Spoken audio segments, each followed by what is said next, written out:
안녕하십니까, 솔루션 연구소입니다. 드디어 대학들이 2022학년도, 그러니까 작년 입결을 발표하기 시작했습니다. 뭐 시립대도 발표했다, 부산대도 발표했다라고 하는데 상명대학교가 선빵을 날려서 오늘 준비를 좀 해봤습니다. 이제 부제를 뭘로 했냐면, 오늘이 올해 2023학년도 입시이기 때문에 전형 간단하게 소개를 할 건데, 먼저 말씀을 드리면 작년 올해 바뀐 게 별로 없습니다. 그런데 중요한 건 작년 입시 결과를 발표했는데 제가 제목을 이렇게 한번 달아봤습니다. 커트라인까지 깠다, 들어와라.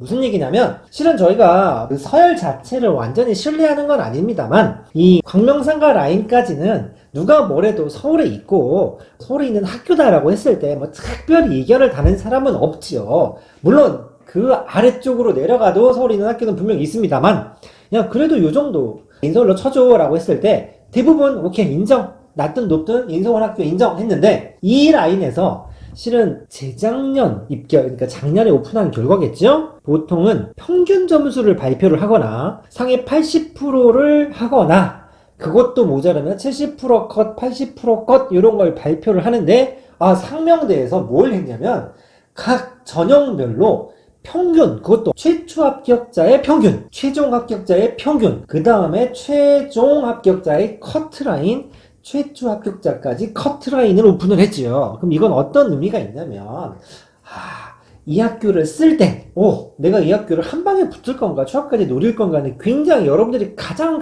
궁금해하는 그런 수치가 아니겠습니까? 그걸 좀 오픈을 했습니다. 그래서 이 전형을 살펴보고 요걸 어떻게 활용할 수 있는지 간단하게 한번 보도록 하겠습니다. 자, 모집 인원입니다. 2022학년도, 2023학년도 1531명을 뽑고 전형 자체는 크게 변화가 없습니다. 즉 여기를 보고 그렇구나 라고 퉁 치시면 됩니다. 작년하고 올해 바뀐 게 거의 없습니다. 학생부 교과 전형, 이제 작년에 바뀌었던 부분이긴 하지만 올해는 거의 바뀐 게 없고, 교과 100%의 수능 최저가 2합 7로 아주 심플합니다. 또 문과니 이과니 물어보지도 않습니다. 과탐 하나에 2합 7을 맞추면 일단 교과를 질러볼 수 있다라는 겁니다. 물론 학교당 10명으로 제한이 있기는 합니다만 2022학년도에 새로 생겼고 2023학년도엔 바뀐 게 없다라는 얘기죠. 그러니까 우리가 전형을 쓸 때 2022학년도 정확한 데이터가 있으면 올해 쓸 때 굉장히 수월할 텐데, 우리의 그 가려운 마음을 싹싹 긁어주듯이 딱 필요한 정보를 오픈해줬다라는 얘기입니다. 자, 2020과 2021을 제가 적어 놓기는 했습니다. 2022학년도 실은 요것만 보셔도 여러분들은 크게 상관이 없을 정도로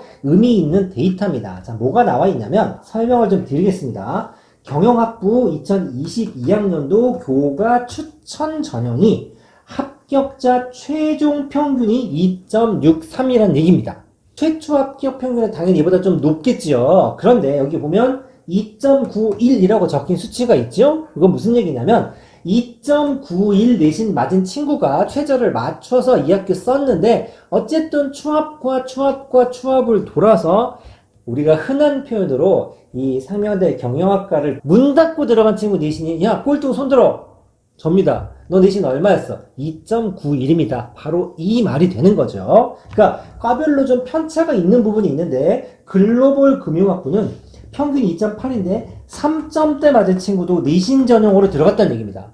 솔직히 3점대 내신 갖고 서울에 있는 학교를 내가 교과 전형을 쓰겠다라고 하는 게 조금 쫄릴 수 있을 수 있습니다만, 이 데이터를 봤을 때 문헌정보학 같은 경우는 3점 이상 맞은 친구도 들어갔다 이거죠. 물론 이걸 보고 그래 나 3.1인데 들어가겠다, 이건 좀 다른 얘기죠. 작년 한 해 동안의 1년간의 데이터이기 때문에 분명히 우리한테 굉장히 의미가 있는 데이터죠. 왜? 전형이 안 바뀌었으니까. 자, 이과 쪽으로 넘어가면 제일 높은 생명공학이 2.6 정도 되고, 웬만한 과들은 3점대가 간 학생들도 합격한 사례가 있죠. 그래서 여기 뭐 컴퓨터과학과 같은 경우는 2.76이 평균이었고 3.01 맞았던 친구도 합격을 했다라는 얘기입니다. 자, 더불어서 그 다음에 상명인지 전형, 종합전형이죠. 종합전형도 특별히 바뀐 것과 아주 심플합니다. 수능 최저 없고 학생부 위주로 보고 1차에서 서류 100%를 3배수를 뽑고 면접 보는 전형으로 무탈하게 한 280명 정도를 뽑는데, 이것도 뭐가 나오냐면 최저, 그 다음에 평균 점수까지 오픈이 되어 있죠. 역사 콘텐츠 학과, 예를 들어 3.21이 평균인데 3.6이 붙었습니다. 자, 글로벌 경영 여기 나와 있고, 경제금융학부는 4.25 받은 친구도 붙었죠. 근데 요거는 조금 차이가 있죠. 왜냐면 종합전형이라고 하는 것 자체가 내신만 가지고 선발하는 게 아니기 때문에 좀 편차가 있고, 실제로 3.9나 4.25 받은 친구들이 학생부나 비교과 훨씬 더 멋지게 만들어져 있을 수도 있기 때문에 이것만 가지고 4점대가 붙었네라고 함부로 섣부른 판단하기는 좀 부족한 부분이 있습니다만, 그럼에도 불구하고 이런 건 찾아볼 수 있겠죠. 국어교육학과는 평균이 2.76입니다. 3.02 받은 친구가 문을 닫고 들어갔다라는 얘기고, 상대적으로 이런 과들은 편차가 적다는 얘기죠. 어떤 과는 좀 편차가 크고 종합전형에서도 어떤 과는 편차가 작다라는 얘기는 여러분들이 지원할 때 내가 무슨 과를 지원하느냐에 따라서 리스크 차이가 조금 달라질 수도 있겠죠. 이과 쪽으로 넘어가면 휴먼지능정보학과는 4.44까지도 합격선이 설정이 됐고, 컴퓨터과학과는 3.85로 문 닫고 들어간 친구도 있다라는 얘기입니다. 자, 정시 한번 보겠습니다. 실은 정시 발표를 벌써 했다는 건 굉장히 빠른데, 일단 전형 자체는 말씀드렸습니다만 큰 차이가 거의 없습니다. 근데 상명대학교 정시에서 여러분들 조금 눈여겨보실 건 뭐냐면, 최근에 문과나 이과의 유불리에 관한 얘기들을 굉장히 많이 하죠. 오히려 막 문과에서도 기하라도 공부해야 되는 거 아니냐라는 얘기가 나올 만큼 되게 심하고, 한 2년 전과반년 하더라도 가산점 강식을 유지했던 국민대 같은 경우도 작년부터는 지정을 했는데, 상명대는 작년도 그렇고 올해도 그렇고 수학과학을 선택했을 때 가산점 방식을 유지하고 있습니다. 즉 미적분이나 기하를 선택했을 때 점수를 좀 얹어주는 시스템을 그대로 유지하고 있는데, 학교별로 수시 같은 건 전형이 다르기 때문에 직접 비교가 굉장히 어려운데, 정시 경우는 100분위로 환산을 했을 때 그래도 학교의 순위라든가 적당한 포지션을 유추하기가 조금 쉬운 전형이죠. 여기 이제 가산점이 들어가 있긴 합니다만, 최근에 확통보다는 어렵게 문제를 내는 미적분이나 기하를 봤을 때 1등급 컷이 훨씬 더 낮아서 1등급 맞기가 쉽다라는 뉴스는 보셨을 텐데, 예전 같으면 이과 수학이 어렵기 때문에 가나형 시절에는 가산점을 주더라도 10% 정도 가산점을 받더라도 나형을 보는 게 유리했다고 말씀을 드렸는데, 지금은 같은 기준으로 놓고 보더라도 미적분이나 기하가 유리한데 거기에 가산점까지 얹어주는 꼴이 됐습니다. 자, 그러면 입결 전체적으로 보기 전에 뭘 한번 보실 거냐면, 미적 기하의 가산점이고 평균 100분위가 1위부터 9위, 다시 말해서 무엇이냐, 요걸 먼저 볼 텐데, 하나, 둘, 셋, 넷, 다섯, 여섯, 일곱, 여덟, 아홉입니다. 자, 평균 100분위, 즉 작년 정시 입결에서 평균 100분위가 가장 높았던 학과들을 줄을 세워보니까 1등부터 9등, 즉 9등까지가 전부 이과생인 거죠.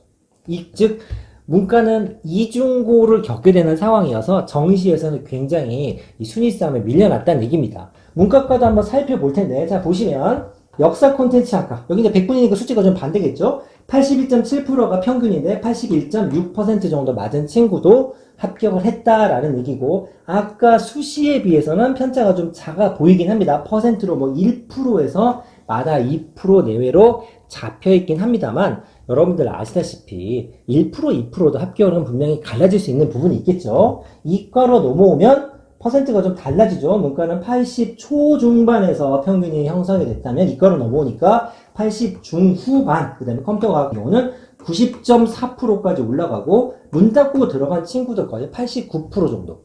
내가 89%를 맞았다. 수능 평균, 과목 평균 전체를 했을 때 수능에서 전부 평균 2등급 정도를 맞았다라는 꼴이 됩니다. 상위 11%까지가 2등급 컷이기 때문에, 그러다 보니까 이런 일이 벌어졌죠. 결론을 정리하도록 하겠습니다. 일단 상명대는 작년과 올해가 넘어오면서 전형의 변화가 크지 않다. 그런데 입결을 굉장히 친절하게 발표를 했다. 그래서 올해 상명대를 쓸 때는 최근에 발표한 작년 입결을 참고하시면 굉장히 도움이 될 것이고, 이 커트라인은 실은 상명대의 커트라인이라고 보일 수도 있겠습니다만, 그래도 서울에 있는 학교를 가는데 요 정도 100분위를 맞으면 현재 시스템에서 내가 요 정도 과는 찔러볼 수 있겠구나라는 가늠쇠가 되지 않을까라는 의미에서 영상을 만들어 봤습니다. 그래서 상명대 입결 자료 잘 살펴보시고, 이 학교 정도를 노려보신다면 꼭 입학처 들어가셔서 이 자료 살펴보셔야 올해 합격 확률이 높아지지 않을까 싶습니다. 감사합니다.